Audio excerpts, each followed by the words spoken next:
running for Congress in the 6th District in the Commonwealth of Kentucky. I'm in a Republican primary, lifelong Republican. Until I retired last June, I'm kind of a workaholic type person.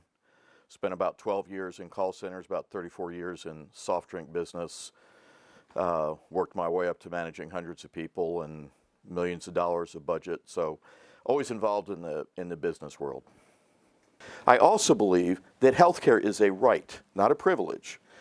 And I don't believe that the zip code you were born in or you live in should dictate whether or not you have clean water, whether or not you have health care, okay?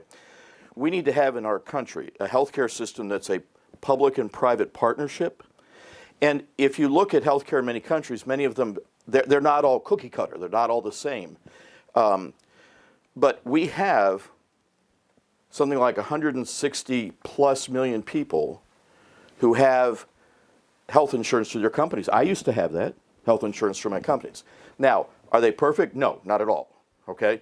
And one of the things that the ACA did that Andy opposed is it guaranteed protection for coverage because of pre-existing conditions. Now, every one of us in Kentucky knows somebody personally or knows somebody who had a family member die because of the opioid epidemic.